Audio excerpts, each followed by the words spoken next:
하나님 말씀 보시겠습니다. 마태복음 14장 22절에서 33절까지 말씀입니다. 마태복음 14장 22절에서 33절까지 말씀입니다.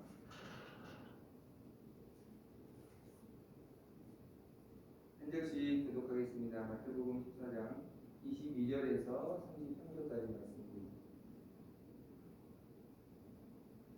예수께서 즉시 제자들을 재촉하사 자기가 무리를 보내는 동안에 배를 타고 앞서 건너편으로 가게 하시고 우리를 보내신 후에 기도하러 따로 산에 올라가십니다. 저물매 거기 혼자 계시더니 배가 이미 육지에서 술이나 떠나서 바람이 거스름으로 물결로 말미암아 고난을 당하더라. 밤 사경에 예수께서 바다 위로 걸어서 제자들에게 오시니 제자들이 그가 바다 위로 걸어오심을 보고 놀라 유령이라 하며 무서워하여 소리 지르거늘 예수께서 즉시 이르시되 안심하라 나니 두려워하지 말라. 베드로가 대답하여 이르되 주여 만일 주님이시거든 나를 명하사 물 위로 오라 하소서 하니 오라 하시니 베드로가 배에서 내려 물 위로 걸어서 예수께로 가되 바람을 보고 무서워 빠져 가는지라 소리 질러 이르되 주여 나를 구원하소서 하니 예수께서 즉시 손을 내밀어 그를 붙잡으시며 이르시되 믿음이 작은 자여 왜 의심하였느냐 하시고 배에 함께 오르매 바람이 그치는지라 배에 있는 사람들이 예수께 절하며 이르되 진실로 하나님의 아들이로소이다 하더라.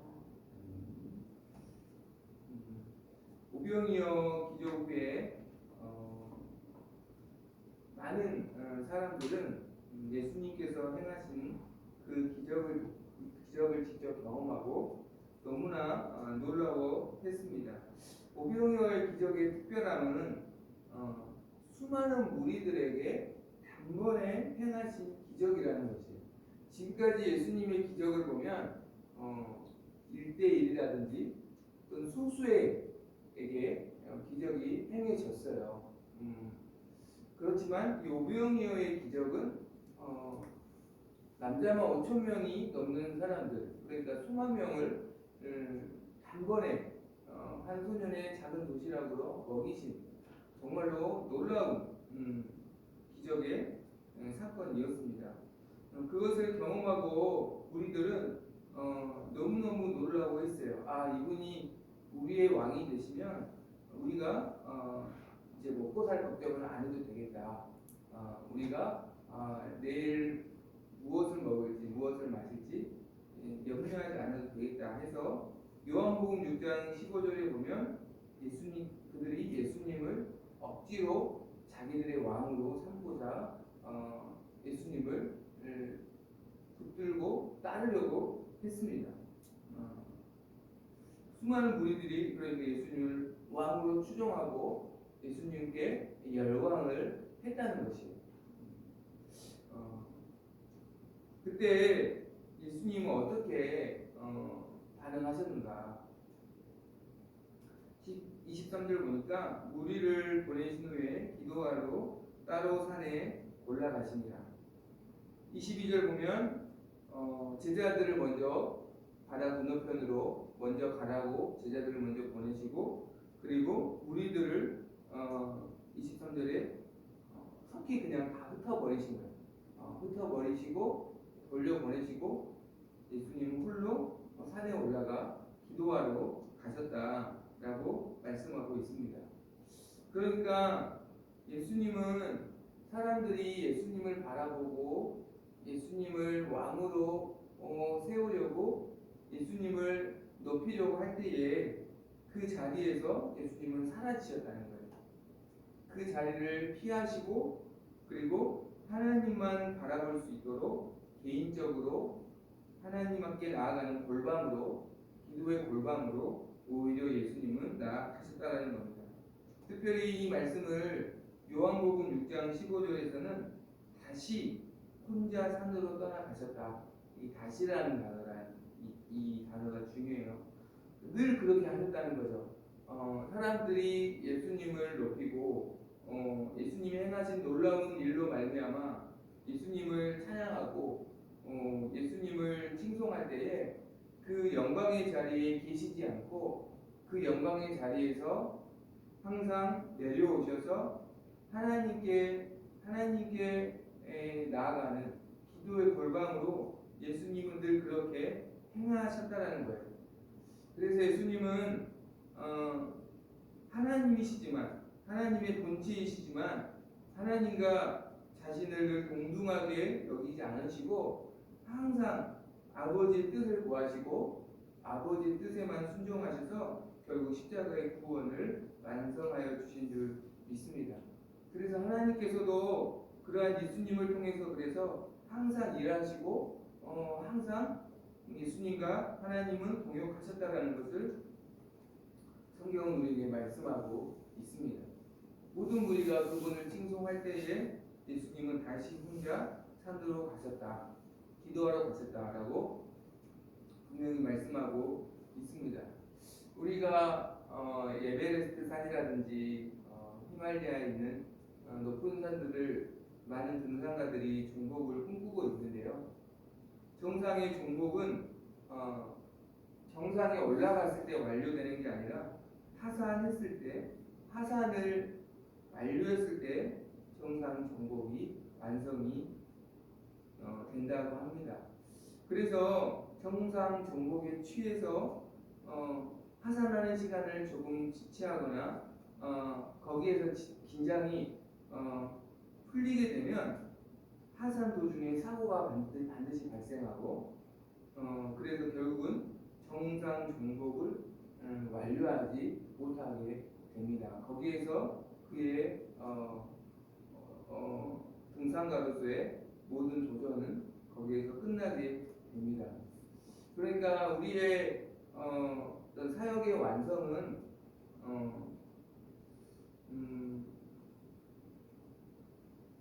정상 정복에 있는 게 아니라 내가 그 자리에서 완전히 사라짐으로써 완성이 된다는 것입니다. 내가 사라져야만 하나님의 영광이 나타나는 줄 믿습니다. 내가 사라져야만 하나님이 나타나 주신 줄 믿습니다. 하나님의 영광이 결국 사역의 완성이라는 것이 하나님의 임재가 결국은 사역의 완성인 줄 믿습니다. 그러기 위해서는 우리는 내가 영광의 자리에 머물러 있으면 안 된다라는 것입니다. 쓰임 받은 후에 내가 영광의 자리에서 하산을 해야 하나님의 영광이 나타나는 것입니다. 예수님께서 다시 홀로 산으로 가신 이유는 오직 하나님만 나타내기 위함이시고 그리고 오직 하나님만 바라볼 수 있는 개인적인 관계에 집중하기 위해서였습니다. 기도는 하나님과 나의 관계를 확인시켜주는 통로입니다.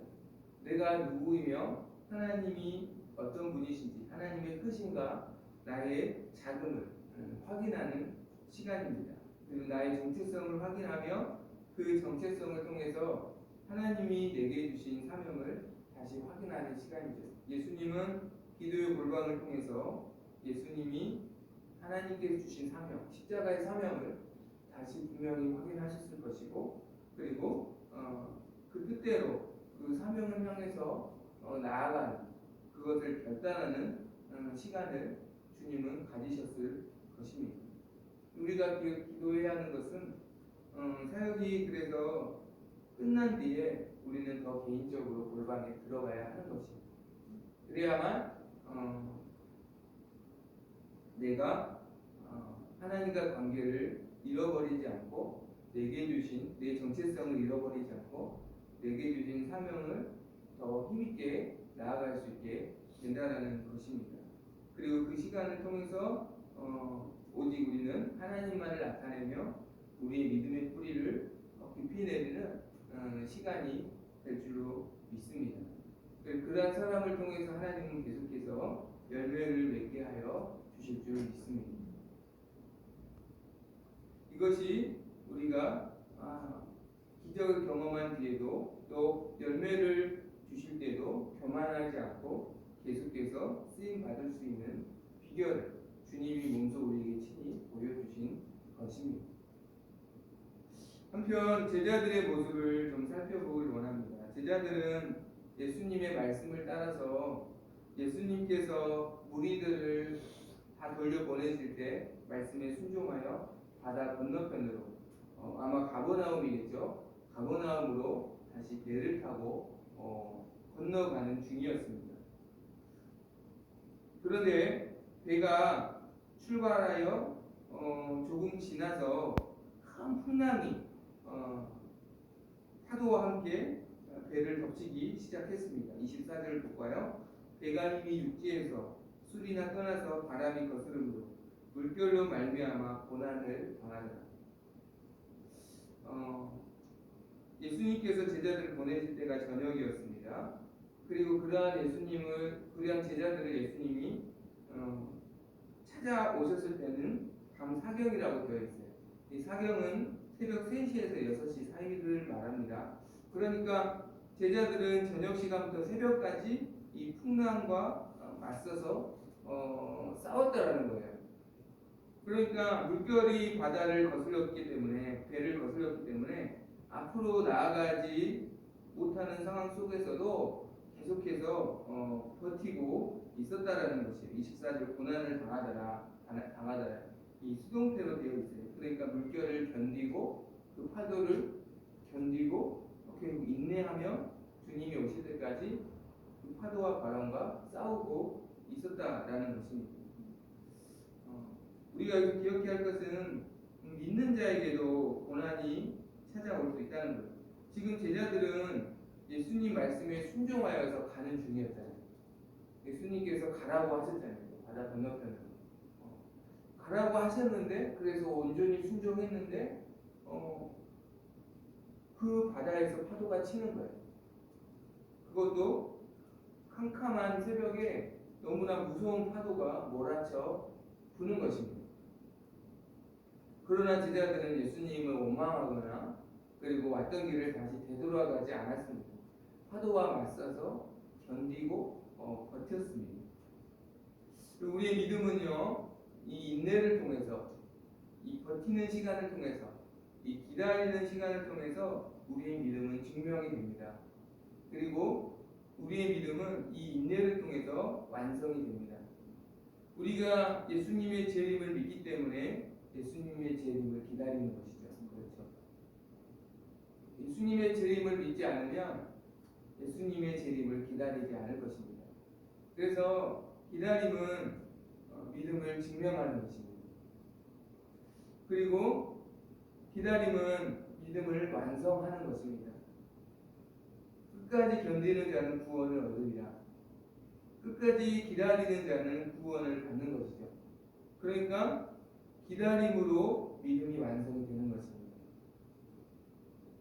또 더 나아가서 우리는 인내를 통해서 우리가 하나님의 사람으로 온전해지는 것을 경험합니다. 야고보서 1장 4절에 보면 인내를 온전히 이루라. 이는 너희로 온전하고 구비하여 조금도 부족함이 없게 하려 함이라. 그래서 하나님은 하나님의 사람에게 하나님 말씀에 순종하여 믿음의 항해를 잘 감당하고 있는 사람에게도 때로는 고난을 허용해 주십니다. 제자들도 그 고난 가운데 끝까지 하나님 말씀에, 주님의 말씀에 순종하여서 바람과 파도와 싸우며 그 시간을 견디고 있었습니다. 우리가 이 고난이 참 힘든 이유가, 이 고난의 순간에 인내하는 것이 참 어렵다라는 이유가 크게 두 가지이지 않을까 싶어요. 하나는 이 힘든 시간이 마치 영원히 계속될 것 같아요. 이 파도와 바람이 멈추지 않을 것 같은 이 힘듦이 계속되지 않을까라는 그런 두려움이 사실 어떻게 보면 고난을 인내하는 사람에게 더 힘듦으로 다가오는 것 같아요. 그리고 고난의 순간에 또 한 가지의 힘듦은 너무 힘드니까 곧 내가 죽을 것 같고 곧 내가 망할 것 같은 그런 두려움이 찾아오는 것 같습니다. 그러나 여러분 우리 기억하시기 바랍니다. 영원한 고난은 없는 줄 믿습니다. 영원한 고난은 없어요. 영원한 훈련은 없습니다. 예수님께서 이스라엘을 훈련시키실 때도 반드시 기한이 있어요. 광야 40년이라는 기한. 모세를 훈련시키실 때도 40년이라는 기한이 반드시 있습니다. 오늘도 제자들의 고난은 영원하지 않았습니다. 예수님이 그들을 도우시러 찾아오셨죠. 또 죽을 것 같지만 고난은 우리를 죽게 할 수 없습니다. 왜냐하면 하나님께서 결국은 감당할 힘을 주시고 감당하지 못할 것 같으면 피할 길을 주시기 때문에 고난은 우리를 해할 수 없다라는 것입니다. 오히려 이 시간을 통해서 우리의 믿음이 증명되고 우리의 믿음이 완성되며 우리가 하나님의 사람으로 온전해지고 있다라는 것이 그래서 좀 모세를 생각하면 모세가 미디안 땅에서 모든 걸 잃어버리고 목자로 살았잖아요. 목동으로 40년 살았잖아요. 사람들의 눈으로 보기에는 모세는 실패한 인생이죠. 이집트의 왕자에서 이름 모를 무명의 목동으로 살아가는 실패한 인생 같지만 실패한 인생이 아니라 그는 지금 하나님의 사람으로 완성되고 있는 어떻게 보면 성공하고 있는 인생이라는 것입니다. 하나님께 쓰임 받는 것보다 여러분 위대한 게 뭐가 있어요? 특별히 하나님의 약속을 성취하는 사람으로 그가 준비되고 있는 그 어떤 인생보다 위대한 인생으로 그는 지금 만들어져 가고 있다는 거예요. 우리 인내할 때 내가 아무것도 안 하고 있다 라고 자책할 필요가 없습니다. 정말 말씀에 순종하여 내가 인내하고 있다면 잘하고 있는 거예요. 잘하고 있는 거예요. 누구보다도 잘하고 있는 겁니다. 제자들이 바다에서 고난을 받고 인내하였을 때 주님은 그들의 고난을 외면하지 않으시고 주님의 때에 제자들을 찾아오십니다. 어떻게 찾아오십니까? 25절에 보니까 밤사경이 예수께서 바다 위로 걸어서 제자들에게 오셨다라고 말합니다. 그러니까 무리를 걸어서 예수님은 제자들을 찾아오신 것입니다. 무리를 걸으셨다는 것은 이 세상에 어떤 상식과 경험과 이성과 모든 논리를 모든 과학적인 그러한 어떤 경험들을 초월하시는 모습입니다. 그러니까 예수님은 시간을 통해서 예수님께서 하나님의 아들이시고 창조주이심을 보여주시는 겁니다. 그러면 하나님은 이 세상을 지으시고 이 세상의 주인이신 줄 믿습니다. 그러니까 이 세상보다 크신 분이기 때문에 이 세상 모든 것을 주님은 초월하시는 분이라는 거예요. 그래서 이것을 세상은 기적이라고 말합니다. 예수님께서 제자들에게 기적으로 다가오신 이유는 무엇입니까? 제자들을 도우시기 위해서. 23절, 32절에 보니까 예수님이 배에 오르는 순간에 바람이 그쳤다. 그렇죠? 바람을 그치게 하시고 안전하게 그들이 가려는 목적지로 인도해 주시기 위해서 예수님은 무리를 걸어서 제자들에게 오신 것입니다.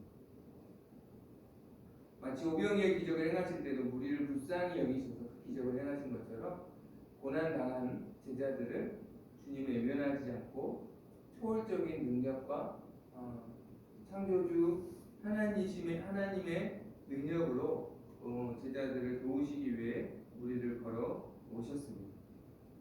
너무나 놀라운 모습이었기 때문에 제자들은 처음에는 두려워했습니다. 26절에 보니까 무서워하여 소리 질렀다라고 말씀합니다. 우리도 그렇습니다. 주님의 일하심은 우리가 생각할 수 없고 때로는 우리의 상상을 초월하시는 방법으로 일하셔서 때로는 주님은 일하시고 또 우리를 도우시는 때가 있습니다. 그러나 우리가 여기서 한 가지 더 중요하게 생각해야 할 것은 두려워하고 무서워하는 제자들에게 26절 보니까 유령이다 라고 소리치는 제자들에게 주님은 27절에 보니까 말씀해 주시죠. 27절 예수께서 즉시 이르시되 안심하라 나니 두려워하지 말라.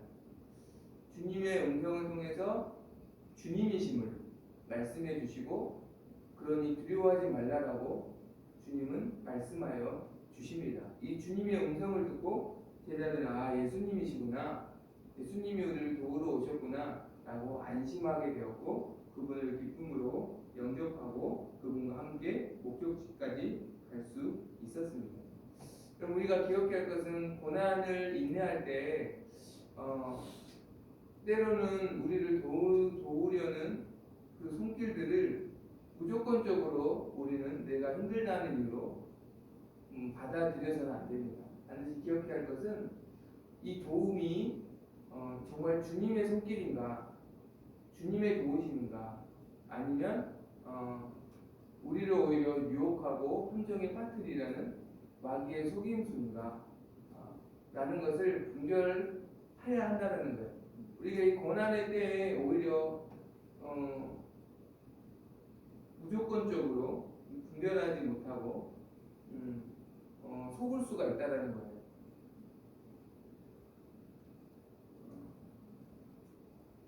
어떻게 분별해야 합니까? 하나님의 말씀으로. 제자들이 주님의 음성을 듣고 예수님이신 줄 분별했던 것처럼 그리고 예수님도 주님의 음성으로 제자들에게 말씀하여 주셨던 것처럼 우리도 성경 말씀을 통해서 이 도우심이 주님의 도우심인지 아닌지를 분별해야 합니다. 주님의 도우심이라면 아무리 초월적이고 능력으로 도우시는 방법이라 할지라도 반드시 성경 말씀과 일치하게 되어 있습니다. 성경 말씀과 충돌하여 다가오는 도움은 하나님의 도우심이 아닙니다. 그래서 하나님의 말씀과 충돌하여서 우리를 도우려고 하는 손길을 우리는 뿌리치고 정말 하나님의 말씀과 일치하는 도움의 손길만을 주님의 도우심으로 믿고 그 도우심을 의지할 때 우리는 하나님의 뜻대로 원하시는 뜻대로 나아가게 될 줄로 믿습니다. 그러한 도우심을 제자들이 경험하고 거기에서 베드로는 한 걸음 더 나아가서 믿음의 용기를 내고 그 비전을 가지고 도전합니다. 그것이 28절에 나와 있죠. 28절 읽어볼까요? 같이 시작. 베드로가 대답하여 이르되 주여 만일 주님이시거든 나를 명하사 물 위로 오라 하소서. 베드로의 이 말은 지금 무리를 걸어오시는 예수님을 의심하거나 예수님을 시험하는 말이 아니라 믿음으로 용기를 낸 것입니다. 지금 무리를 걸어오시는 분이 정말 예수님이시면 나도 그분이 허락해 주시면 나도 예수님처럼 무리를 걸을 수 있지 않을까, 충분히 주님은 그렇게 해주실 수 있는 능력이 있으시지 않을까라는 믿음으로 용기를 낸 것입니다. 그렇기에 예수님도 베드로의 믿음과 용기를 인정하시며 29절에 보니까 오라 이렇게 명령해 주시고 허락해 주시죠. 주님의 말씀대로 베드로가 배에서 내려 예수님께 나아갈 때 베드로는 그의 믿음대로 예수님처럼 무리를 걷고 있었습니다. 그런데 베드로가 무리를 걷다가 30절에 보니까 큰 파도가 치는 것을 보고 바람과 파도를 보고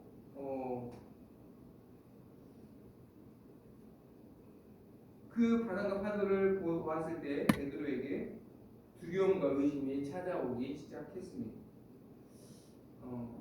이렇게 바람이 불고 파도가 치는데 내가 예수님이 계신 곳까지 과연 계속 갈 수 있을까? 라는 의심이 드는 순간에 그가 바다에 빠지기 시작했습니다. 그가 예수님을 믿음으로 바다를 걷기 시작했지만 그의 걸음은 완주할 수 없었다라는 것이죠. 왜요?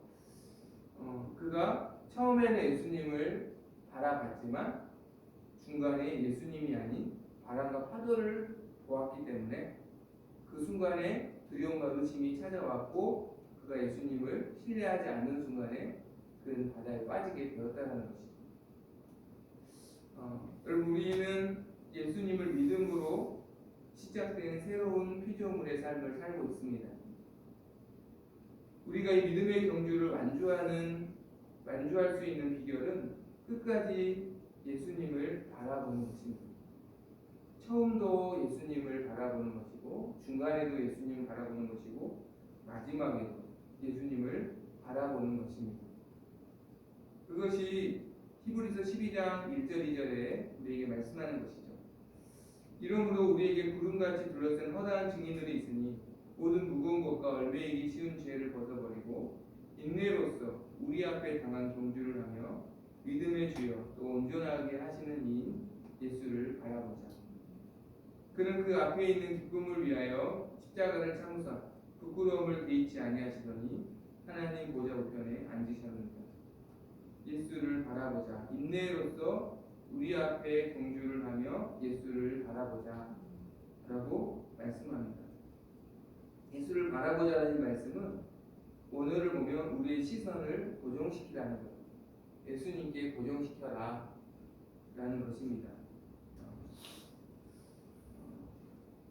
예수님을 믿음의 주여 또 온전케 하시는 이라고 성경은 말씀합니다. 믿음의 주라는 말씀은 예수님은 우리가 겪는 모든 고난을 기쁨으로 참으셔서 우리의 구원을 이루심으로 우리의 구주이시고 우리의 믿음의 대상이시고 우리의 주인이 되어 주셨다는 것.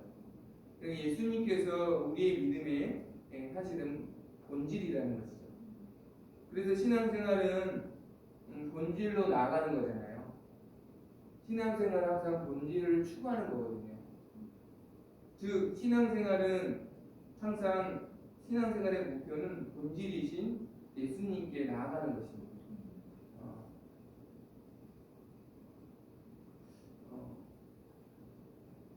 예수님께 나아가려면 예수님을 바라봐야 예수님께 나아가죠.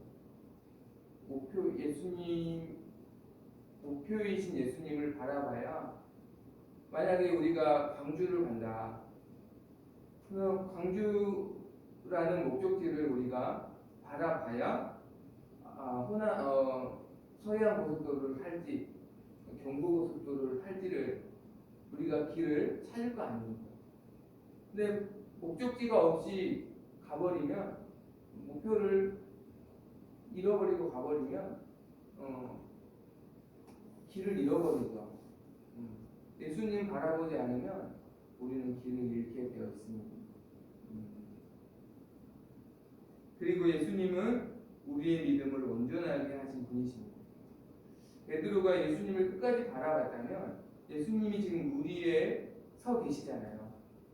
예수님을 베드로가 끝까지 바라봤다면 바람이 옆에 막 불고 막 파도 치는 소리가 들려도 나도 예수님처럼 끝까지 물에 서서 걸어갈 수 있을 거야 라고 주님으로부터 오는 믿음이 주님으로부터 오는 그 안정감이 베드로를 끝까지 우리를 걷게 하여 주실 줄 믿습니다. 그래서 우리의 믿음의 결론은 항상 시선을 예수님께 고정시키는 것입니다. 그래야 우리가 믿음의 경주를 완주할 수 있습니다. 어떻게 시선을 고정시킬 수 있을까? 예수님께 모든 것을 심지어는 고난마저도 예수님을 바라보는 도구로 우리가 삼아야 할 줄로 믿습니다. 베드로의 입장에서 보면 파도가 치잖아요. 파도가 치니까 파도를 보는 게 아니라 파도가 치니까 무서우니까 더 예수님만 바라봐야지. 하나님이 우리에게 붙여주신 모든 것은 예수님을 바라보는 도구로 붙여주신 줄 믿습니다. 우리에게 붙여주신 동역자들, 우리에게 허락하신 모든 환경들, 모든 상황들이 다 사실 예수님을 바라보는 도구로 붙여주신 거예요. 그것을 바라보라고 붙여주신 게 아니라 그것을 통해서 예수님을 바라보라고 붙여주신 거지. 그래서 그것을 목적으로 삼지 말고 그것을 예수님을 바라보는 도구로 우리가 삼을 때 우리가 예수님을 끝까지 바라보고 믿음의 경주를 완성하게 될 줄로 믿습니다. 그래서 우리가 믿음의 경주를 끝까지 믿음으로 완성하여 나아가는 우리 모두가 되기를 간절히 소망합니다. 시간 설명드리겠습니다.